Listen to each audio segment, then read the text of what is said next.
Good afternoon. My name is John Herbst, and I run the Eurasia Center here at the Atlantic Council.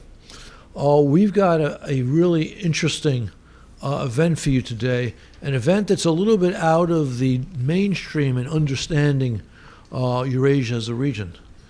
It's the prospect for IT development across Eurasia. One, because IT development is very important globally in the economy, but also IT as a sector which can develop without many of the problems we associate with Eurasia. I'm thinking especially of over-government control and corruption. And IT as a sector which may have the ability to soften societies which are authoritarian. Because for IT to work well, at least in many contexts, you need a measure of freedom. So we have with us today folks from a firm called Strategist. They came to see me 2 or 3 months ago and talked about their activity, and I immediately thought this is really interesting. Their efforts to mobilize IT across Eurasia. And I'll ask them to come up right now, and we'll begin the conversation. Please.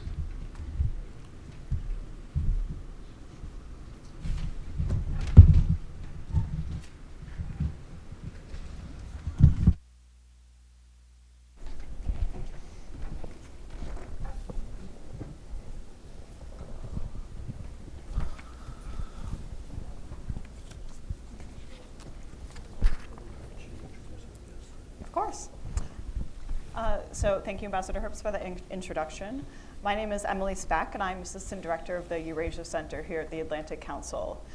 Today we're very excited to have Ambassador John Herbst, Director of our Eurasia Center, and former Ambassador to Ukraine and Uzbekistan, Mr. Anatoly Matkin, President and Founder of Strategist, and Mr. Arkady Dobkin, CEO and President of EPOM Systems, which is a global software engineering and IT consulting company with offices across the Americas, Europe, and Asia.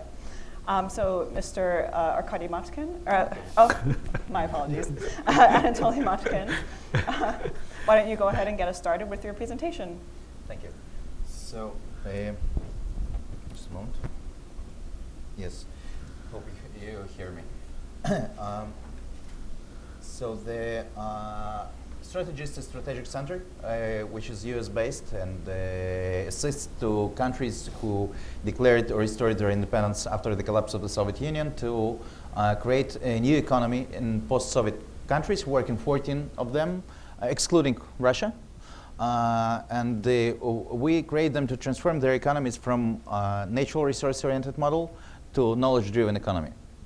And one of our flagship projects is to assist them to build up an IT industry, because we believe that building up an IT industry with all preconditions which are necessary to form this industry in the countries which were formerly part of the Soviet Union are important to create a critical mass of self-aware young people who are part of middle class, but not only middle class, but also with the different mindset, which is based on rules, on important principles of rule of law and private property protection.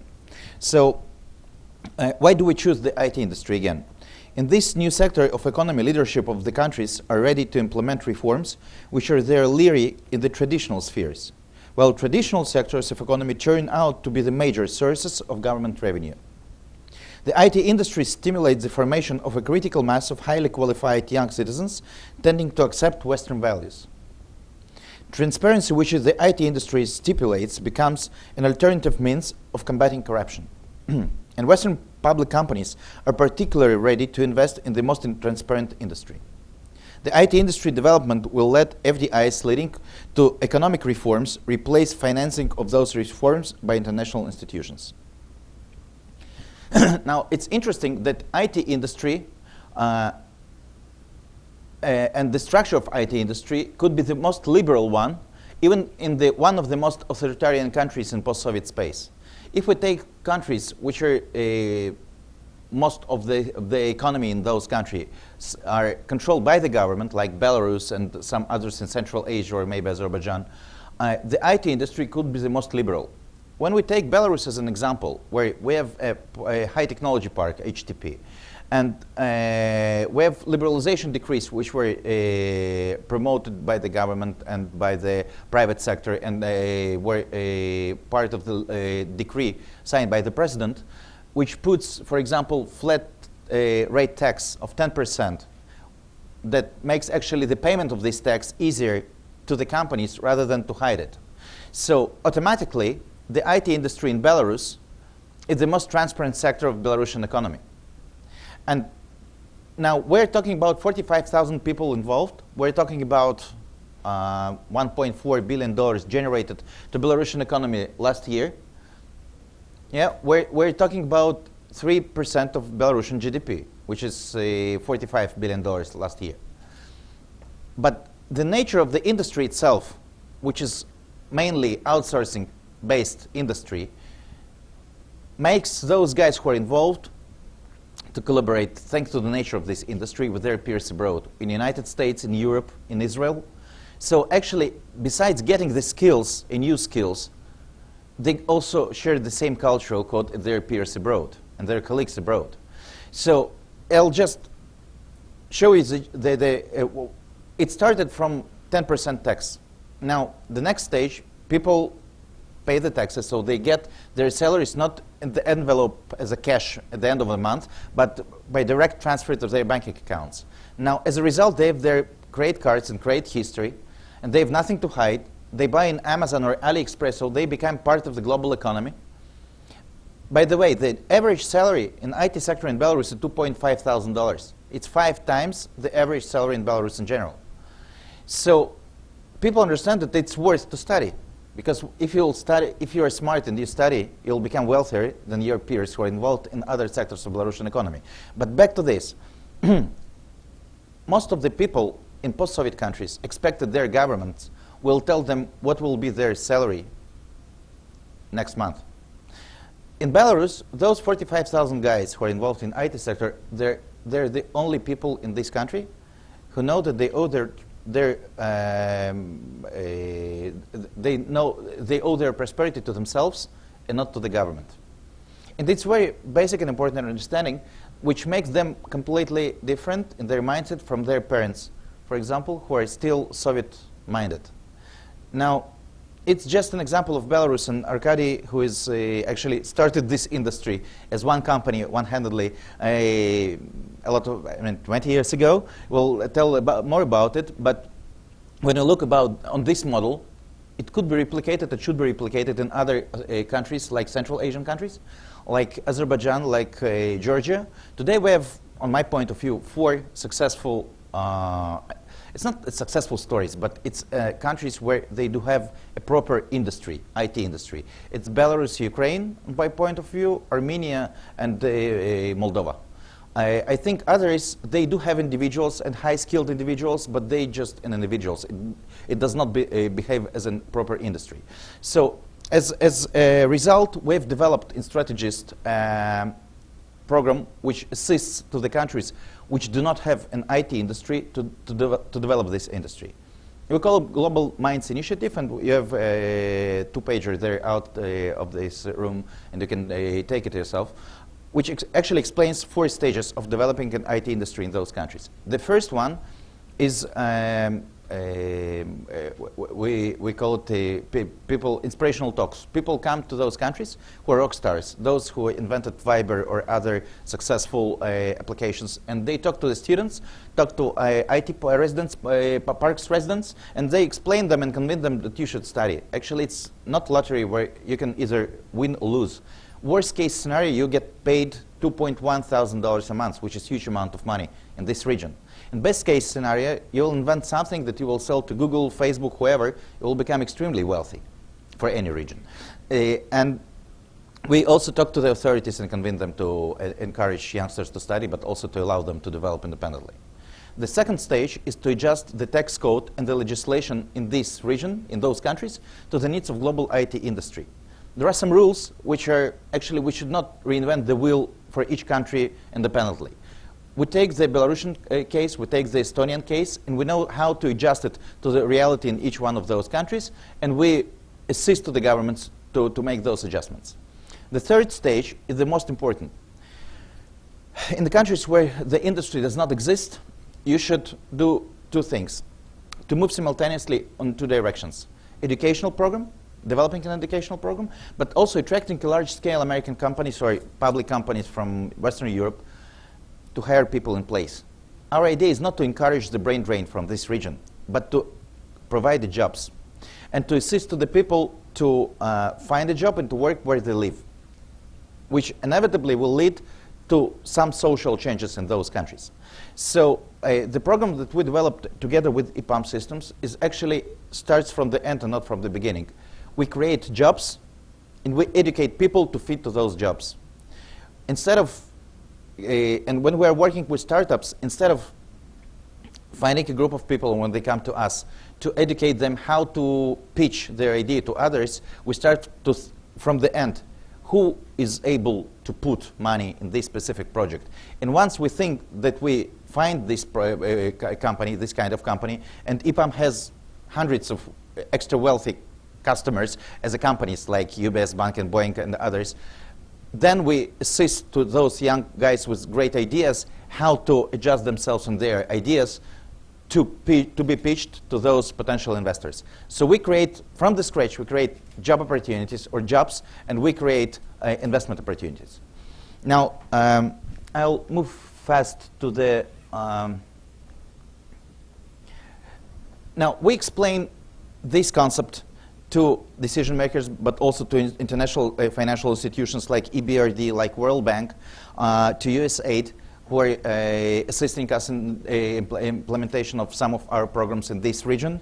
But also it's important to put it on the table institutions and important institutions, think tanks like Atlantic Council or Chatham House in London, where we explained why the decision makers in those countries should pay more attention to IT sector as a game changer in the whole region. And also why we think that it deserves, this IT industry deserves a separate attitude and should be developed and invested separately from other capacity building projects in post-Soviet region. Global Minds Initiative, the next steps. So first, we're going to create an IT hubs together with, in collaboration with EPAM Systems. And the activity that will take place there, I explained now about the jobs creation and about the investment opportunities for the local startups. One of the first one will be implemented in Mariupol, and it's a Ukrainian city on eastern Ukraine, almost on ceasefire line with the occupied territories. And the youngsters are leaving this region, unfortunately, and they're leaving not to Kiev, the capital, but they're leaving the country. Our idea is to create their jobs and investment opportunities, so they will stay there, they'll work there, and they'll be able to develop their region more than just to bring money home. And partially it will be based on the Donetsk University, which moved, was forced to move from Donetsk to Mariupol, and on those students who study there math and computer sciences. Another place where we consider to create such an IT hub is Georgia, Tbilisi, and Bishkek. This November, we'll hold a first regional state and IT forum in Kiev. And we understand that there are some issues which should be resolved between the governments and the IT industry, local IT industry, global financial institutions. And we create a platform which we call a Strategist State and IT Eurasian Forum.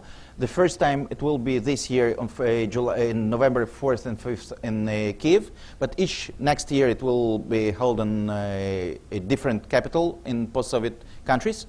And it will become a unique platform for discussion and creating patterns for faster development of IT industry in this region. People from USTR and Department of Commerce from the United States will participate. People from Digital Commissioner Office in EU will participate. Say EBRD, World Bank. So it will be, I think, the most efficient or important event for the whole industry in a regional view this year. Now, outside we have also our report, which is called Changing Economy, Changing Society, which actually describes in a very surface way, but it shows that there is such a thing as a regional IT industry in post-Soviet countries. Now we started working on each country separately, and the first report that we will release will be dedicated to Ukraine, to the general impact of IT industry on whole Ukrainian economy, but also what are our recommendations, what should be done in way of new legislation in Ukraine, but also what is the responsibility of international financial institutions and global IT corporations, which could invest much more, at least attention and maybe at some stage money in R&D in this region and in Ukraine specifically. Thank you for your attention, and I'll be happy to answer the questions. Great, thank you so much for that presentation. So to summarize, today we'll be discussing growth of the IT industry in the so-called post-Soviet space. As Anatoly said, development in this industry has the potential to spark development, broader economic and technological development across the region, and also in some ways to promote adoption of Western business practices and governance. Anatoly's presentation highlighted some of these potentials, and today we'll get into some of the specifics and the realities of the status in this region and what can be done to encourage continued growth. So I'll start with a question for John. Based on your extensive experience in the post-Soviet space, could you give a little bit of an overview of the political and economic status of the region? And specifically, will the creation of special economic zones for tech and IT in these countries improve their general economic status? And how open are these countries generally to political and economic reform? It's a little bit dangerous to describe the states of this region, which expand across 8 or 9 time zones, in a single paradigm. But there are some common characteristics. And the most common characteristics are they all represent a transition from the Soviet socialist regime, a transition which has permitted elites to dominate the economy being very different in these different countries, a large state role, a large area for corruption, the domination of the main parts of the economy of these countries by relatively small groups, people known as oligarchs, interaction with criminal gangs who have deals with these oligarchs and with governments, and an ability to fully develop the resources because of all the constraints imposed by law and by these alliances of oligarchs, government, and criminal gangs. The interesting thing, the important thing about IT is that it does not demand large infrastructure. It demands essentially human capital, and one smart person sitting in his or her home can be an IT force. So they are not as readily captured as industries or as economic activities which require physical plans. It's also true that in order to succeed, creativity is prominent, and by and large, with a few exceptions, there is a correlation between freedom and creative activity. And the last point, in many of these countries, I'm not sure it's true of all of them, but in many of these countries, certainly in Ukraine, Belarus, Armenia, and Moldova, there is major math and science talent, which is key for development of IT. Great. To follow up on that, the presentation gave a bit of a brief overview of the IT industry in the post-Soviet region. Both Anatoly and Arkady, I'm wondering if you could just go into a little bit more detail, particularly in the Caucasus and Central Asia. What is the current trajectory of the industry in those places? Is it continuing to grow? And what are various countries doing to encourage further development?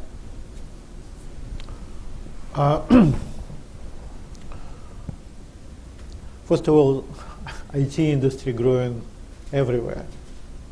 So, and former Eastern Europe and former Soviet Union region is providing services for global a lot. There are a lot of, but it's happening already for the last 20 years.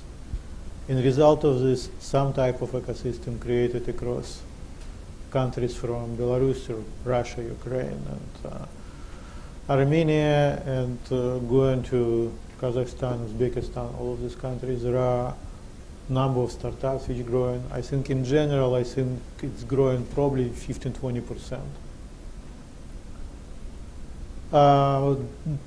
And it's driven by global demand for the talent. So to give you, clearly I know about EPAM systems a lot because it started 25 years ago, and it's a good example to illustrate how industry was developed.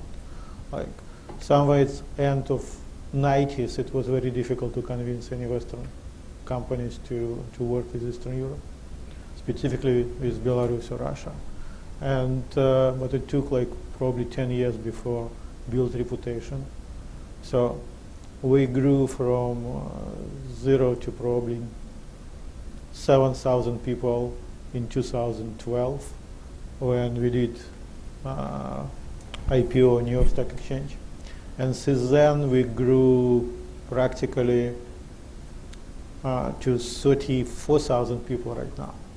And it's Belarus, where we have about 10,000 employees, and Ukraine 8,000, and Russia about 5–6,000, and then Armenia and Kazakhstan and Uzbekistan we just opened. So I think we pretty good example how the industry developing as well. And if about 13 years ago, the champion of Belarus was a champion of creating special economic incentives for the industry, and a lot of most of other countries were kind of a little bit sarcastic about these efforts. So then 6–7 years later, Georgia created practically the same regulation as Belarus, and then Kazakhstan started to talk about it, Azerbaijan talking about it. Uzbekistan created exactly the same conditions, and even Russia considering to create very similar conditions for the industry today.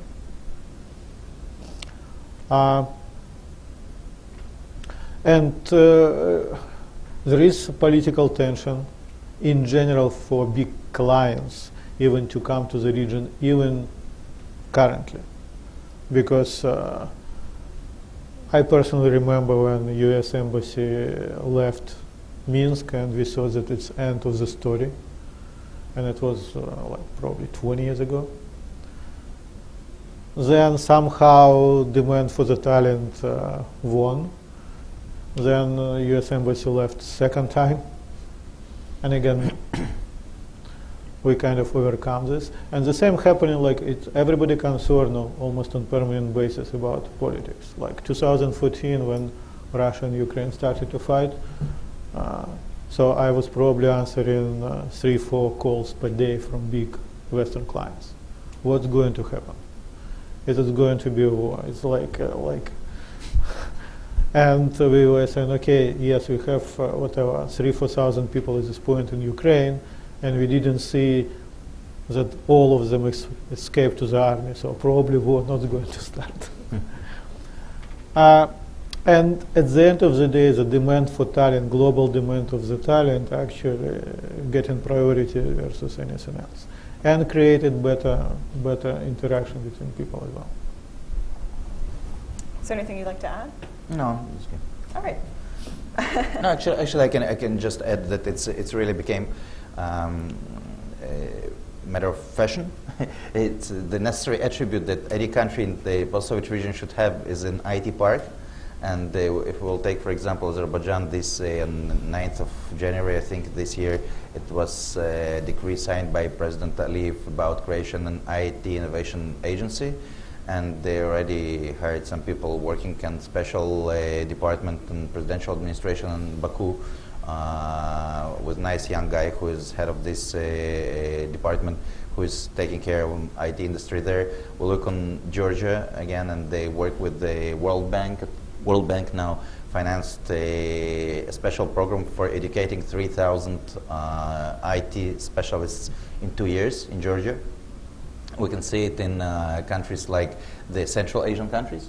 And I think that in Central Asian, the IT is really important, especially for the poorest there, like Kyrgyzstan, which is, I think, the most developed in means of IT country in that region. But IT sector could become something that unites Central Asian countries and make them one economical space which will become less vulnerable to regional challenges.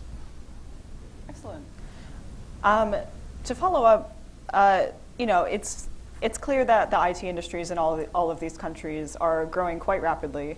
One remaining question, I suppose, is whether Western companies see a chance for investment there.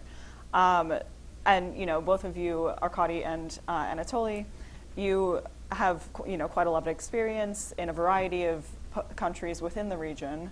What do you often see as the barriers to entry and operation in these countries, especially for Western companies who want to invest? And then what are the benefits of operation there?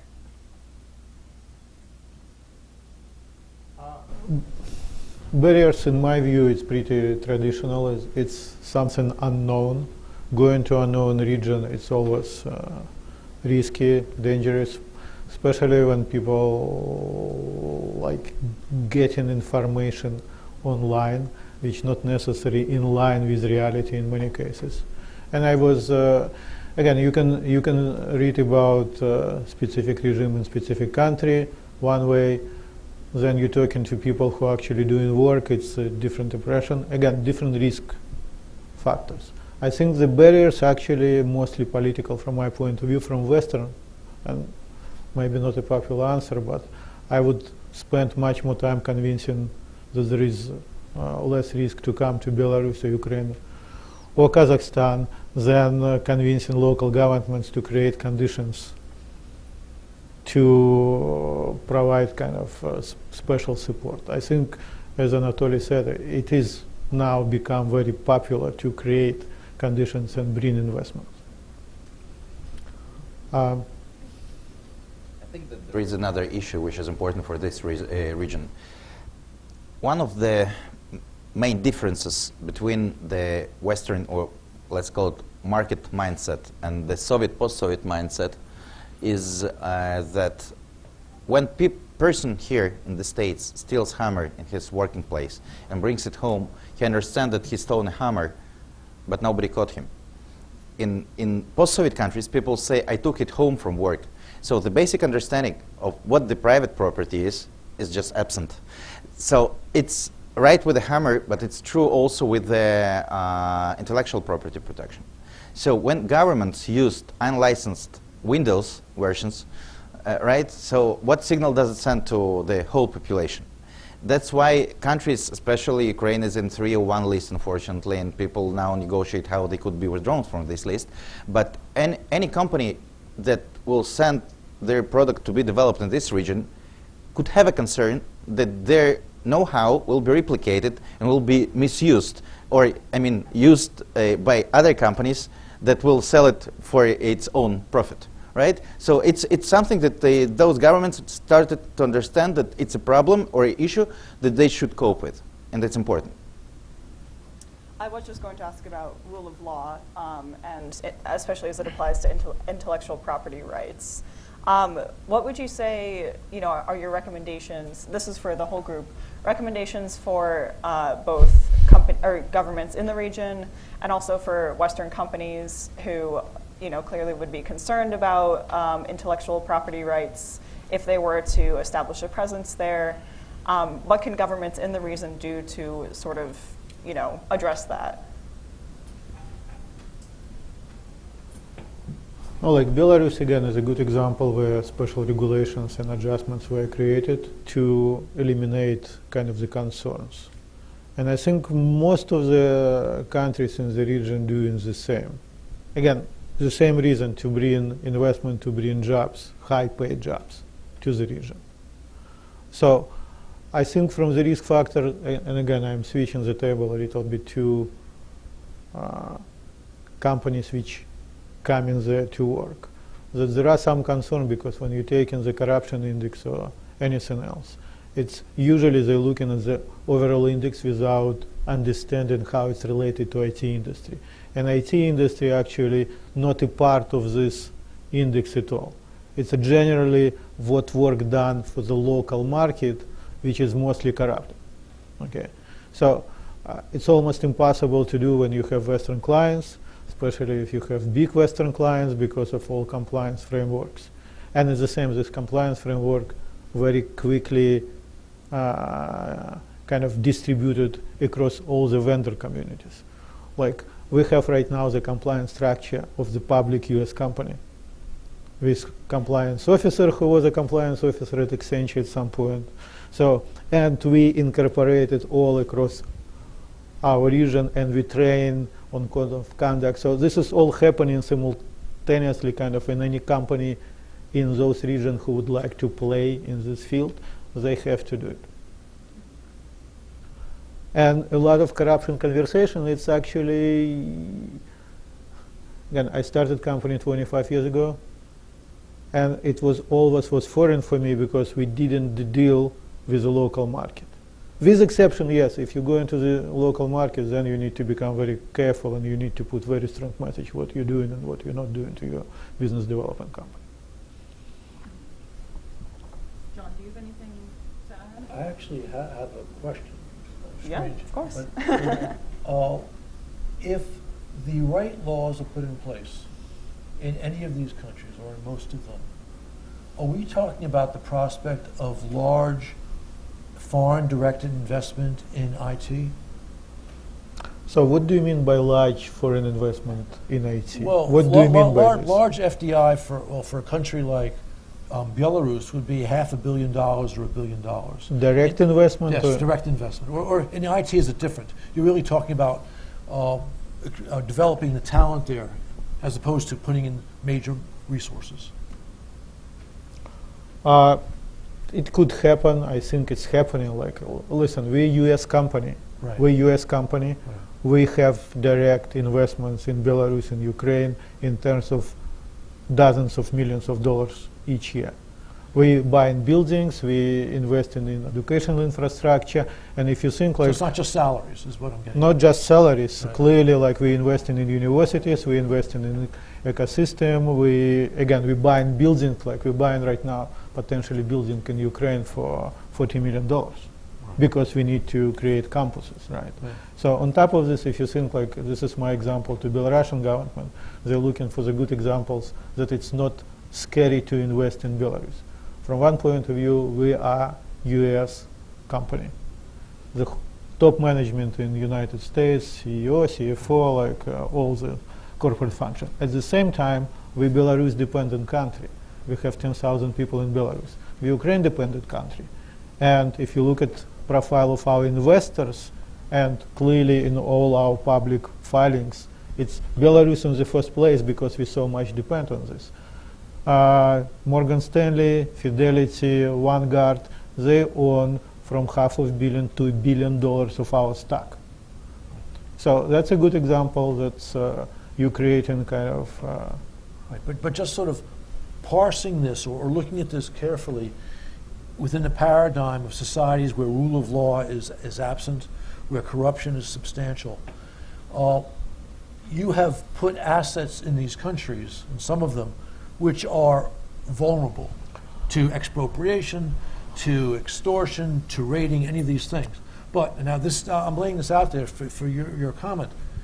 But what that means is, I mean, yes, that could happen. You could lose those buildings, but if those steps are taken by authorities, they lose the talent which makes those buildings valuable. That's your bet. That's your. If And that's exactly what was happening. And when, for example, special conditions were created in Belarus 13 years ago, the promise was that money will come and jobs will come. And it was a lot of hungry messages. Show me this in 1 year, in 2 years, and we were saying, okay, we have to wait a little bit.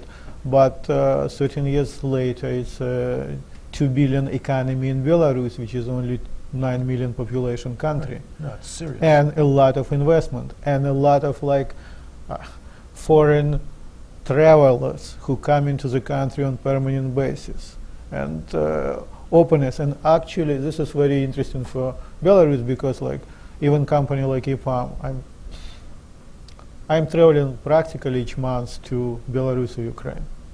And if I'm coming, it's 2-3 companies from US or London or Germany there. So the people coming, they changing opinions, they actually opening for themselves a different region and becoming much more comfortable with this.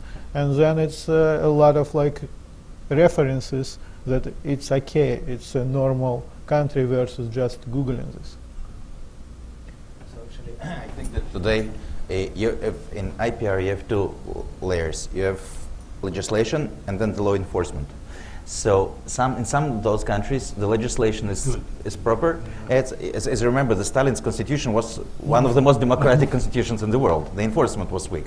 So, but again, I think that what actually Arkady says today is that companies like his company take care of protecting the IPR of their clients rather than the government take care. Because as Arkady told me in his Kiev's office, there are some floors that even he is not allowed to enter. so which says that they, as EPAM, know how to protect intellectual property of their clients much better than any government does. I think that the next step is we should assist to those governments to be as protective for the foreign IPR and their own IPR as those private companies. And moreover, unfortunately, governments in countries like Ukraine and other things that IPR issues are important only to the United States to protect their own Microsoft and other companies. And what we as strategists explain them, that it's important to themselves much more. Because when I take Belarus and I take the company which is called Wargaming, and they create World of the Tanks, so they're it's like money printing machine. They earn hundreds of $millions a year. But their intellectual property is registered in Cyprus. And there are some reasons why their intellectual property is registered in Cyprus. So if those countries are interested to generate their added value in their countries, they need to take care about the IPR protection. Now, similarly, actually, to this, the countries and Belarus specifically, and I'm pretty sure others will follow, they're trying to create image and legal support to motivate companies to have IP actually reside in Belarus. This is also happening, and this is exactly good motivation, because if they will create reputation that you can create an own IP in Belarus, then it's a very good sign for others to be much more comfortable as well. And I think that's a direction which is happening right now. In addition to intellectual property rights, one worry that Western companies might have about rule of law is actual security concerns about, the safety of their product if it's being manufactured in a country where they may think that there is still lingering Kremlin influence, for example. What could governments or a company like Strategies do to ensure investors that their product would in fact be secure? Educate. And it's very simple answer here. And again, I will use example of EPAM because it's easier for me.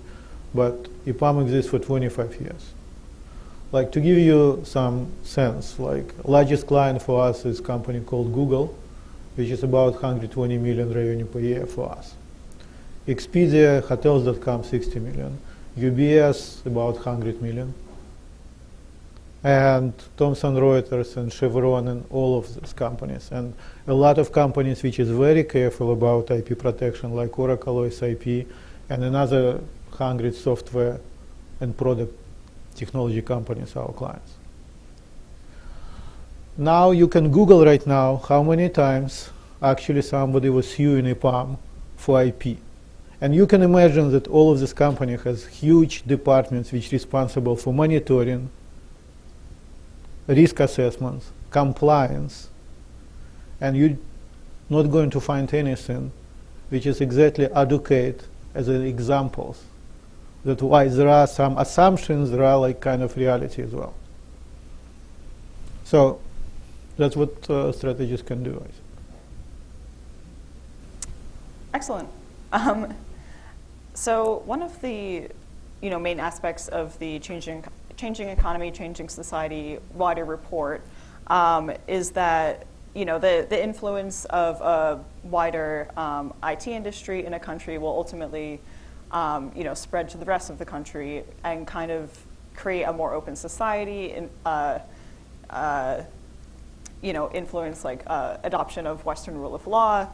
In Belarus, the IT industry, is quite successful. The Belarusian High Technologies Park, as you say in your presentation, has created a bit of a mini society where those who are members do enjoy more openness and they follow Western economic practices. However, the Belarusian government is still quite firmly authoritarian. Is there any sign that Belarus's IT industry is having a positive influence on the rest of the country? And how long do you think a process like that would take? Let Arkady not to be political, so let me answer. I think that. I'm not going to be political, I still can answer. So please. Go ahead. So I think inevitably it will have a general influence on Belarus and other countries, in each country separately. It's not necessarily should lead to orange revolution as people sometimes expect, although the Armenian case shows that the tech guys were the main moving power behind Pashinyan a year ago. But the most important thing is we should start from two important principles, which are rule of law and private property protection, which includes intellectual property protection. When somebody feels protected, which means when he has his apartment, his car, $5,000 in bank account, and he understands that the government is not able to take it from him, right? So he starts thinking what impact he is able to do in his own country. I was being asked a year ago, 1.5 years ago, during the Brussels Forum, GMF Brussels Forum, that Lukashenko has signed his liberalization decrees in Belarus, but he is able to cancel those liberalization decree any day. And what will happen then? So the answer was very simple. Those 45,000 people generate $1.4 billion, 3% of his GDP. He doesn't have alternative source of money for this amount. Now, what will happen once he cancels those liberalization decrees for IT sector? Those guys will get to a train in 8 hours, they'll get to Tallinn, will get permanent residentship for IT developers, will keep working for the same companies, just paying money to Estonian budget and keeping money, taxes to Estonian budget, keeping money in Estonian banks. It's not like you cannot mine Belarusian potash in Poland, you cannot extract Azeris oil in Georgia. But once you're a developer and your asset is your skills, you can do it everywhere. So for the first time, the authoritarian leaders became hostages of those young gifted guys. And again, this industry requires preconditions to be developed. Once you have oil or potash or whatever, somebody should fit your conditions to be able to mine it or to extract it. When you want to extract FDI, you need to create circumstances for them, an environment for them which is convenient. So for your question, will it be lead to social change? It will, because those guys who communicate with their colleagues in the United States and Western Europe, who travel to United States and Western Europe and see how the things should look like, they'll be the game changers in their own countries, inevitably. It will take time.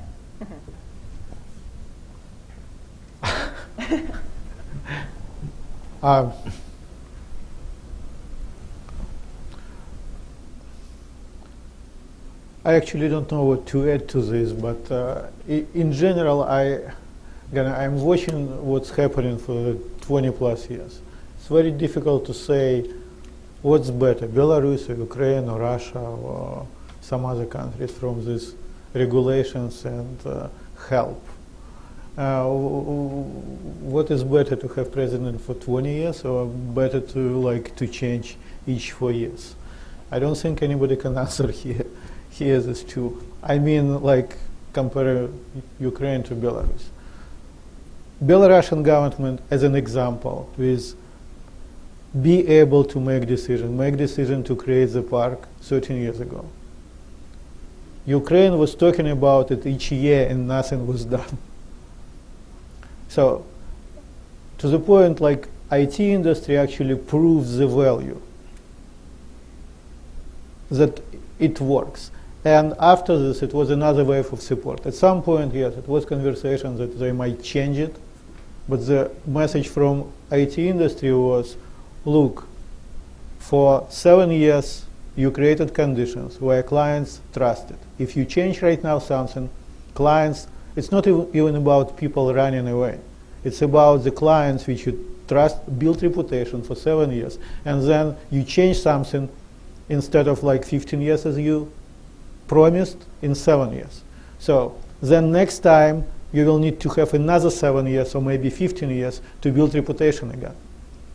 And actually government was listening, and 2 years ago they created, I don't remember, for 25 years? I forgot already for how long now they promise the conditions. So.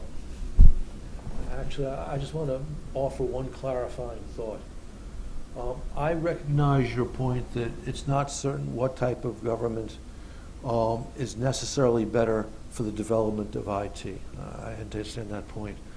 But certainly, I have a very strong preference for the, let's say, imperfect democracy we see in Ukraine than for the authoritarian regimes we see either in Russia or in Belarus. And I would add the following comment that by and large, such regimes are better able over the long term, in most circumstances, maybe not all, to promote progress in all spheres of intellectual activity, including IT. I, in general, agree with the exception that the level of corruption in Ukraine was so much higher and still so much higher than anywhere else that with all advantages, it's actually destroying completely the reputation. And maybe it's about personalities. The corruption in Ukraine is substantial, although by most indexes it's no worse than in Russia, for example. Well, John, what more, as a resident Ukraine expert, what more do you think Ukraine could do to create, an economy that is more welcoming for Western investment, particularly in the IT industry, in the way that Belarus has been able to? Well, I am not an IT expert, but I've followed Ukraine, including the IT industry, there with some attention. And we've actually done an event on it. And one thing that we see is that the IT industry in Ukraine is largely apart from the systemic problems that we've discussed of corruption, absence of rule of law of such, because they are slow plugged into the international economy. And the advantages you've seen with IT in Belarus are also evident in Ukraine, although I'm not in a position to judge the relative merits of IT in those two countries. It's very similar from this point of view. Sorry? It is very similar from this point of view. But, in general, and answer your question, Emily, what has to happen in Ukraine, people have known for 25 plus years, which is real rule of law, getting rid of telephone justice, real prosecution of corruption, real intellectual property rights, all of these things, and a real tax system as opposed to the abuse of the tax system by well-connected and wealthy people for their own enrichment. If Ukraine does those things, the country will prosper in a major way. But obviously they have done only a certain amount, a lot more the past 4 years, but still a great deal more to be done. But I think. And then Do you think, for all three of you, do you think that Central Asia could follow the same pathway that Belarus has, that Ukraine is striving to do? Do you think that they are set up where they could become successful in this industry as well, at least some of the countries of Central Asia? I think if the pattern of Belarus, and again, I do remember industry for 25 years. I do remember when it was very difficult to convince anybody even to buy a ticket and go to Minsk or Kiev. Okay, so it's approximately the same situation in Asian part of former Soviet Union. There is no reputation. There is no you need to create proven cases that it would work, and it would take some time. But I think and then support educational system as well. But I think it would be happening because there is so hunger for talent on global level, and hopefully there is a new generation of people in this region who would like to study. At least that's what EPAM on its own kind of experimenting and trying to check if it's going to work. I think that thanks to the last 2 years reforms in Uzbekistan, I truly believe that they have a good chance to develop a proper IT industry with the transparency and based on the principles that we have discussed, the rule of law and the private property protection. I think that Kyrgyzstan are working hard to develop an IT industry with support of USAID and the EU and the BRD and World Bank. By the way, the digital casa in Uzbekistan, the World Bank project, they're going to invest $300 million in a couple of years to develop the whole infrastructure, but also for trainings and all the capacity there. So, and the Kazakhstan with their Astana Hub and all other projects that they try to implement to attract for investments. So I think that each one of them is going on their own way, partially because international financial institutions, instead of developing the regional infrastructure, prefer to develop each country separately, which is wrong on my point of view. But I think inevitably those Central Asian countries will come together and will develop it as a one hub, which will serve the global IT industry, and it will be in their, for their benefit and their favor. I do want to introduce another actor to the conversation, which is China. China has a steadily growing presence in Eurasia, particularly in the business and tech spheres. For example, it's incorporated aspects of digital growth and tech development into its One Belt, One Road agreements with several countries in this region. And companies like Huawei also do significant business in the region. So could China's presence and influence disrupt the idea that the IT industry will encourage more westernization of the cultures, and will it disrupt, possible Western investment in the region? You actually mix two things. China provide technology; they sell technological solutions, but they do not hire people there. They hire Chinese people in China. When we're talking about creating and developing an IT industry in post-Soviet region in collaboration with American large-scale companies and public companies like EPAM and others, we're talking about educating people, and people are working there. So China tries to turn this region to become part of their ecosystem with 5G solutions, and I've seen your last report of Atlantic Council yesterday.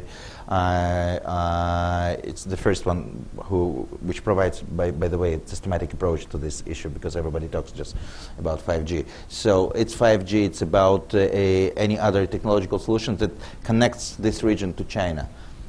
United States and Western countries, their role is actually to educate population and to turn them to become part of our ecosystem by working with us and by understanding what is the benefits of being part of Western ecosystem and not Chinese ecosystem.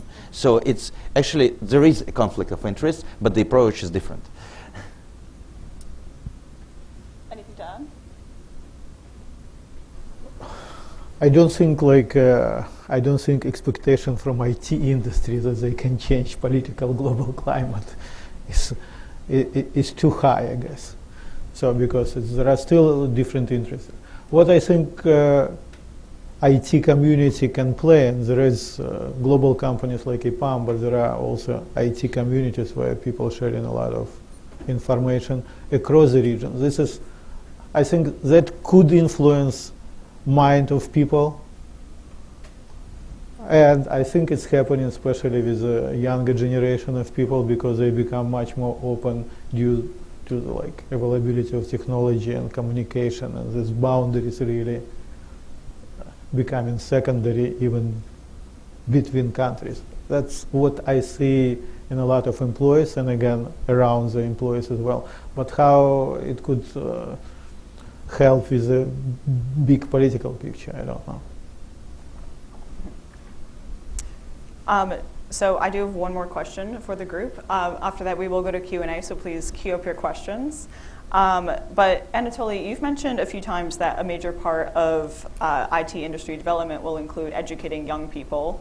How can regional governments and companies incentivize highly educated and highly skilled young people to stay in their home countries? I know that you've mentioned a hire in place goal, but what can be done so that a brain drain scenario can be prevented?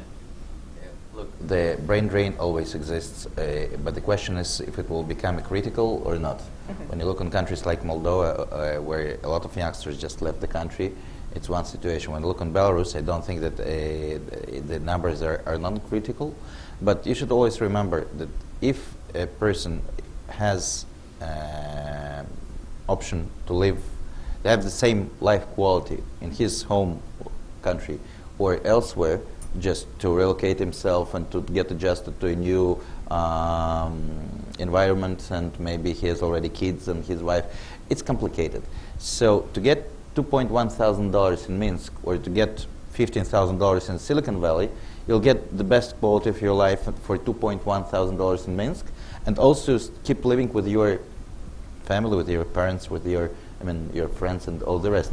So I think at this stage, at least, most of the people prefer to stay. And I think that the example, Arkady maybe has different figures, but I think in Belarus and in Ukraine, most of the people are still there and not left. I think it's changing again. 15 years ago, it was a very different set of mind. Now, with ability to do interesting work, it's not only about money as well, because before that, it was, okay, I am involved in the big challenging project in Palo Alto, or I am doing rudimentary outsourcing work in Belarus. Outsourcing term, it's very confusing term in general, because what, for example, we do right now, we're building very sophisticated solutions for global markets, and people practically doing the same work independently on where they're located. Plus compensation, plus environment, plus family, a lot of comfort zone and all of this. So I think it's changed a lot.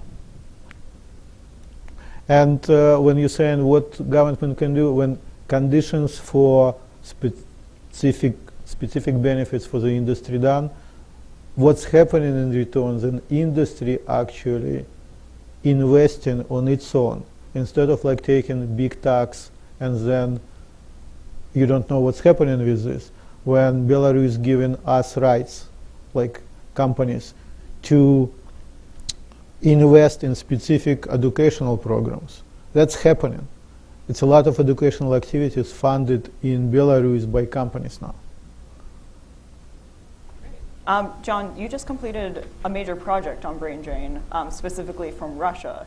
Do you think that the circumstances are different enough in the countries that we've been discussing so that the same scenario will not unfold?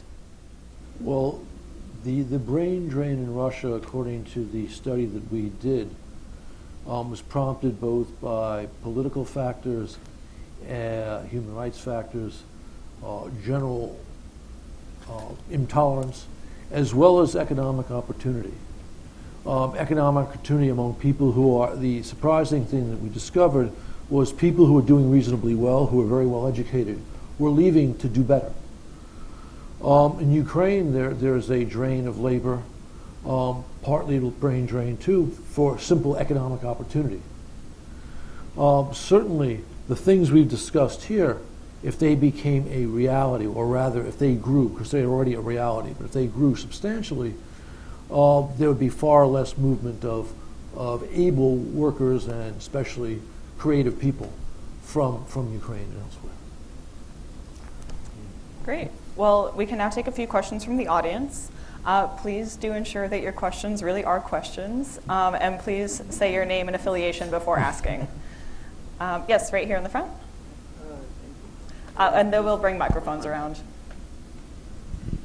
Hello, my name is Shakibat from Arizona State University. My question relates to how should other sectors prepare for the increased investment in the IT sector, and with the increase of IT technologies and their implementation throughout other sectors, what should they do to prepare their workforce for the changing needs? Okay, so first, I think that there is no sector in your economy that is not tech-based today. So it doesn't matter, is it agriculture or machinery or whatever. So how they should prepare themselves?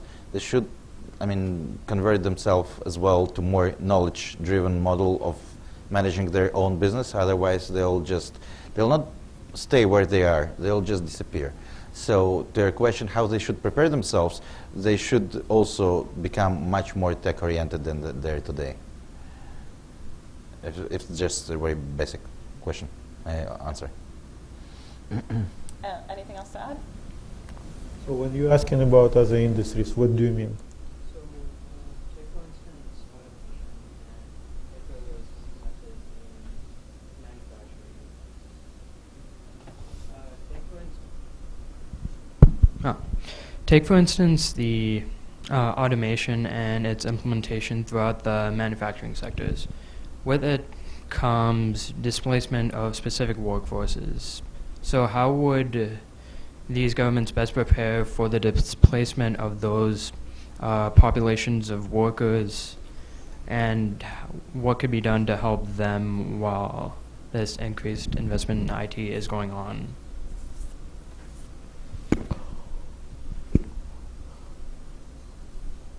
So it's again, I'm not sure how it's related to this discussion, because the most difficult part, specifically in other industries where there is obsolete skills and some age which very difficult to do anything about it. Okay, but from the next generation, like 15 years ago, the most popular profession was international relationship. Everybody wanted to go to this field, or lawyers. Now in Belarus, IT becoming kind of #1 profession. So it's by example happening, and you changing this. Okay, at least where real demand happening. I think it's organic process, and then you need to invest in this, and again, industry investing, or countries need actually to think how to do it, and more efficiently. I think. And this is on IT education, it's a separate topic, because it's a problem in United States as well.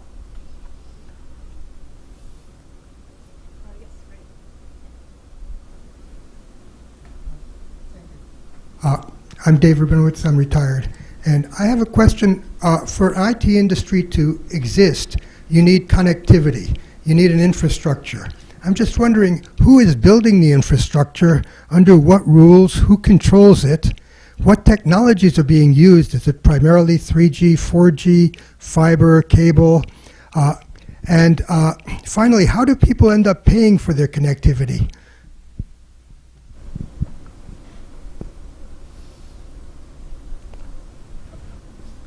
You say I don't know how to answer this question, because clearly infrastructure in former Soviet Union, at least in Belarus, Ukraine, and Russia, at pretty good level today. So, and government was investing in this, and in some respect it's better than in some developed countries today. So that's happening. Otherwise this industry wouldn't be working at all. So, but what's exactly the question? Should the government government initially invested in this, but then companies like us becoming the right clients for this. We clearly paying a lot of money for infrastructure by supporting this as well. But the infrastructure is built and controlled by the government. There are private companies like in all over the place, but there is government components clearly important, right? So, and question is that what? And what kind of infrastructure? Is it 3G, 4G? It's for 4G right now in Belarus and in Ukraine as well. So that's how people, they connect to the internet through their cell phones or something? Absolutely. Any other questions? Yes, right in the back. Thank you. My name is Vadim Gorbach. I'm an independent analyst. You talked a lot about Belarus, and I conclude from this is that Belarus is probably the best example of creating a tax and legal environment among the post-Soviet countries. Are you working in Belarus on general terms, or other specific tax and legal incentives for you that the government has created? And this technology park you mentioned, is it does it provide additional kind of unique benefits to your projects? And this leads to a broader question. Sorry, what essentially for the governments in the region to be baseline competitive in this area, what are the key essentials of the tax and legal regime that they have to create in order for investors to come and long term and work on a sustainable basis? Another question is Ukraine. Of course, it's a very exciting moment right now, a very great window of opportunity. The new government seems to be new administration seems to be very sincere and open-minded. So I'm wondering, have you had any contacts with them about helping to fix the country's chronic perennial problems related to corruption, inefficiency, and in exchange maybe get better terms and conditions in terms of scaling IT development throughout the country? Specifically, I'm wondering about smaller cities, not only the large cities with large public universities, but the smaller cities with like professional schools and so forth. Thank you. So first of all, I'm talking about Belarus more because I know a little bit more, but I can talk about Ukraine and Russia conditions for IT a lot because again, we have 10,000 people in Belarus, 8 in Ukraine, 6 in Russia, plus some others. Conditions which, in Belarus there are special conditions. Park was created 13 years ago with very beneficial tax regime, optimizing social payments and corporate taxes. So corporate tax is 0, 1% on revenue you pay into the park operation. So 1% on revenue. Okay. And then, John, did you want to take the question about how the new Ukrainian administration is potentially playing into this? Mr. Dawkin has an answer. I'll be happy to add to it.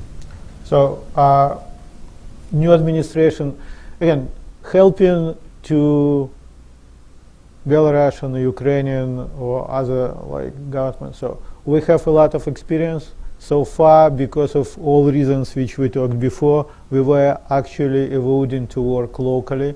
Like 95% of our revenue, it's all North America, Western Europe, and only 5% it's combined revenue in Eastern Europe and Asia. Okay, so we were managing our risks.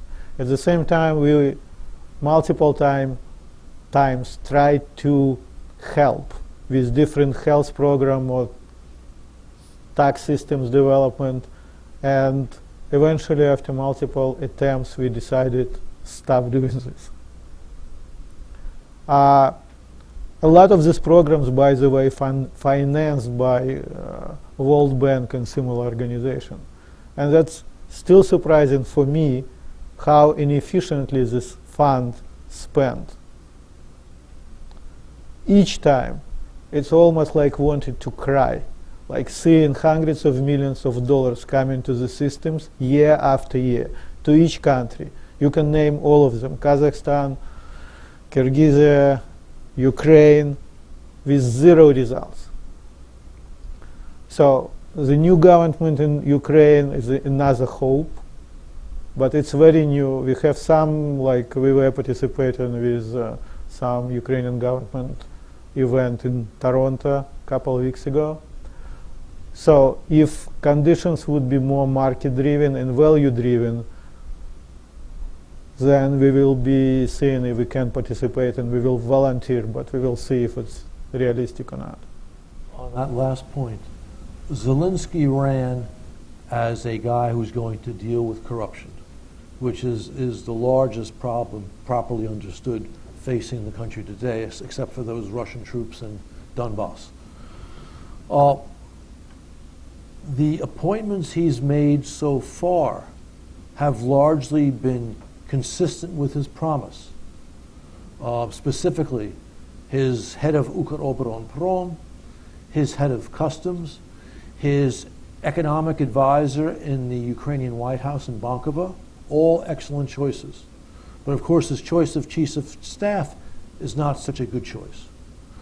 The people who seem to have the inside track to become prime minister are also all excellent, but that choice has not been made yet. In addition, Zelensky has obviously demonstrated clear talent in not just the media and business world, but also in the area of high technology. I met him in February, candidate Zelensky, and he interrupted a meeting with Ukraine's high-tech folks to see me. He has, therefore, a natural understanding of the importance of this sector. All of these things augur well, but at the end of the day, we don't know what his intentions are, although I think they're probably good, and we don't know what his competence is, even if his intentions are wonderful. So, for example, are the members of his party, which just won this smashing victory in the Rada, are they going to be pro-reform and competent? We'll wait and see. But I agree that if, in fact, the promise of his campaign is realized, there will be a great flowering of the Ukrainian economy, and in particular in the high-tech sector. But, well, we're waiting. We're waiting. Yes, in the back. You have a question? Yes, hello. My name is Joanna Vazana with the MITRE Corporation. In order to begin the process of even thinking about reforming legislation or regulations, there has to be some level of dialogue between government and local or multinational industry. So given this specific cultural context, is the promise of economic gain enough to bring those stakeholders to the table together? Or can you share any tactics or strategies for beginning to build that trust to start the conversation? Thank you. I think that you've joined us a little bit later. This year, on 4th and 5th of November, we're going to hold in Kiev a regional forum which is called Strategist State and IT Eurasian Forum. And then we'll bring together to one table ministers of justice of Eurasian countries to discuss IPR issues, for example, ministers and deputy ministers who are responsible for tech sector in their countries, heads of IT associations in those countries, heads of tech parks in those countries. Also people from USTR, from Department of Commerce, from World Bank, EBRD, Ernst & Young, who also work a lot with the IT sector in those countries. It will be we're going to create the platform for productive discussions, which will, and each panel discussion is going to evolve to be a working group, which will keep working even after the forum itself is over. And each next year we'll hold this forum in different capital in Eurasian countries. So yes, it's important, I agree with you, but we are going to create this unique platform for these issues to be resolved there, and also to create some patterns that could be replicated from country to country. Did anyone want to add? Nothing, sir, in the front. Rich Koslerich from George Mason University. You've done a great job of laying out an ideal world here where IT can function with all the benefits in the future that I think we all agree. But the reality becomes in individual countries, how do you make this happen? I know Azerbaijan the best. And I just don't understand how you can create a vibrant IT sector based on young people creatively addressing problems when you have a government that suppresses freedom of expression, controls the communications system, will put people in jail if they compete with someone in the elite in the economic sector. So, they just completed their Article 5 consultations with the IMF. And once again, the IMF made exactly the same recommendations that you said would be necessary for a successful IT sector. But what do you do with governments that simply talk the game and really aren't making the changes that are necessary? They start to understand that the hydrocarbons era is almost over. They understand that they should create an digital economy in their countries, or IT sector at least as one sector of this economy in their countries, to keep the revenues to their budget. Otherwise, they will be removed from their power in maybe a very violent way. So they understand that it's something that they need it more than the industry itself. Industry has enough countries to be active in, for example, Belarus, Ukraine, Moldova, and Armenia. So actually, they do not have a choice. And again, everybody is aware of its own limits, and we are aware of our own limits, and we know that we're not able to clean up the traditional sectors of their economy from corruption. But we think that we are able to create a new sector from the scratch, and the reason is that to create this sector, and we explain it to the authorities in each one of those countries, there are some preconditions. I mean, if they will not create a proper legislation that will allow transparent business in this specific sector, we tell them we don't touch the traditional sectors of your economy, but in this specific sector, it should be different. If they will not do it, it will not, I mean, the sector itself will not be created. That's it, and they know it. And they look also, Belarus is a good example in any side when you look on it, because again, Belarus is people know that Belarus is a authoritarian country. And Belarus know that they have the most liberal tech sector in this region. And Lukashenko is not afraid to support this liberalization in this specific sector. So I think that let's divide your part to two parts. First is about authoritarian leaders being afraid of independent youngsters. And the second one is if somebody sees something tasty, he wants to have a bite. So the first one, I think that Belarusian example explained that there's nothing to be afraid of, because it did not lead to any institutional change in Belarus in general. But on the second one, we have an example of Ukraine during the Yanukovych days. And there was an IT sector with people who became very wealthy in this sector. But the guys, the Yanukovych cronies, were not able to understand how they could control it. So it's too sophisticated to be controlled by just the traditional oligarchs or just the president's cronies. So these guys survived this for how many years of Yanukovych regime, and they stayed alive and then stayed with their own business. So I think tech sector is also something that you can't, it's not a mine, again. It's not a potash mine, or it's not your oil or gas. I think they will, and they're smarter generally than the average corrupt guy's level of sophistication. So I believe that's the right thing to do, even in Azerbaijan, even in Kazakhstan, and other countries that you could think about.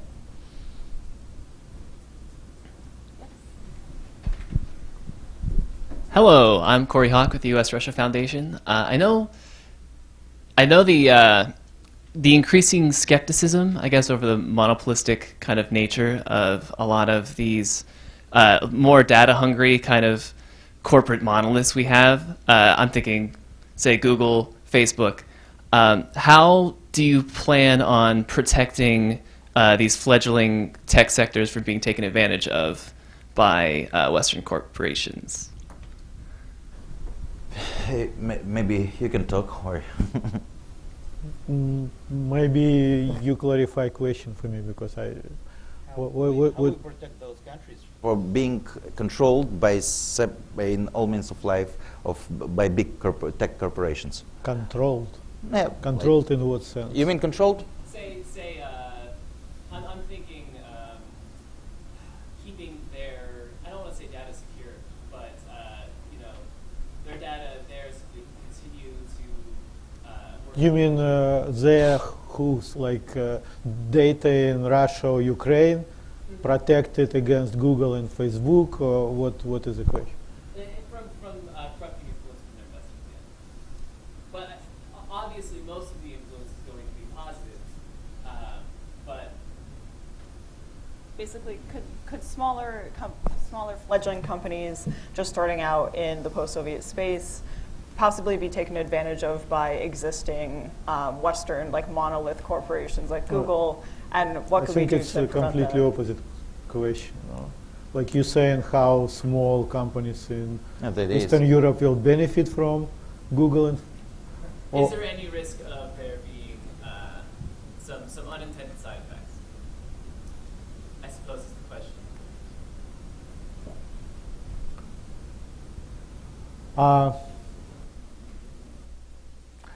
I think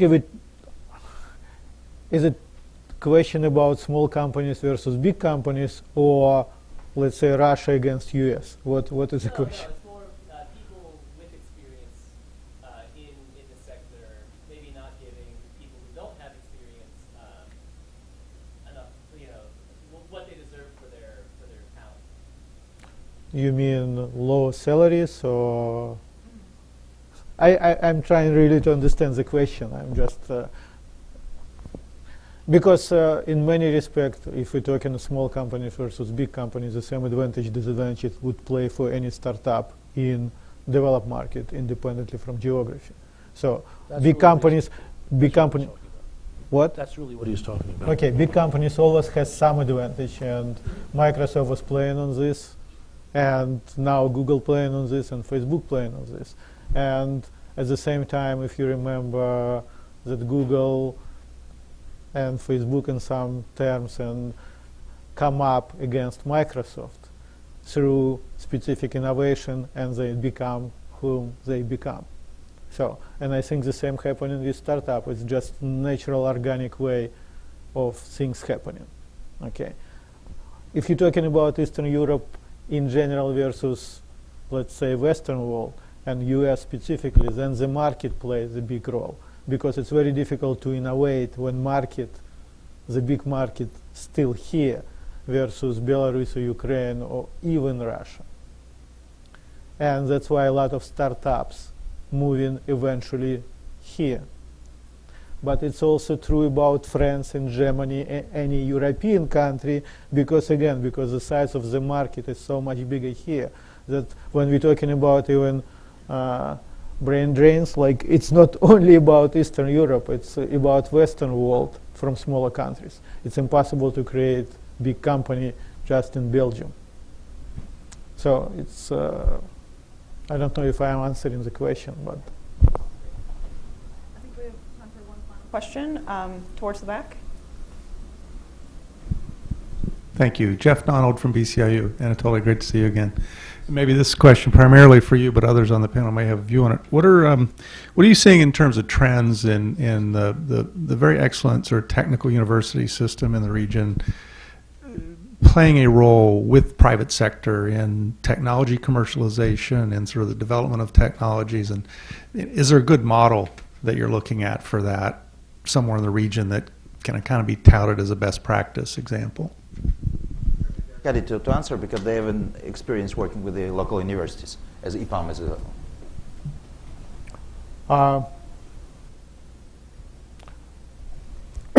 I think that's actually back to what John was talking about, Ukraine versus Belarus. Ukraine actually here open up educational market to private sector, very much bigger than what's happening in Belarus, which is mostly still government control.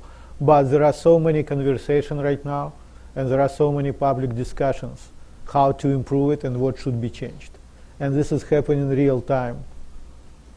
And there are a lot of initiatives coming from technology companies to create alternative ways. And for example, as I mentioned, EPAM doing like 20,000, educating 20,000 people across the region. So there are a lot of private boot camps, educational centers. And this is becoming very interesting market. And then in Ukraine, again, there are a lot of private universities, and there is opportunity to create this. The same like we're talking about like Uzbekistan. Uzbekistan announced that they very welcome private universities right now, and there are growing number of private universities there. Companies and universities. And partnership between like, again, I can mention what we're doing. It's a lot of partnership with practically all universities in the region. So we invest in there, we educate them, but also we taking people on internship, we hiring them. So a lot of universities actually value the partnership because they know that we will help to place people all over the places. Thank you very much. I think that is all the time that we have today. But thank you all for joining us here at the Council and also online. And please join me in thanking our speakers for a very interesting discussion.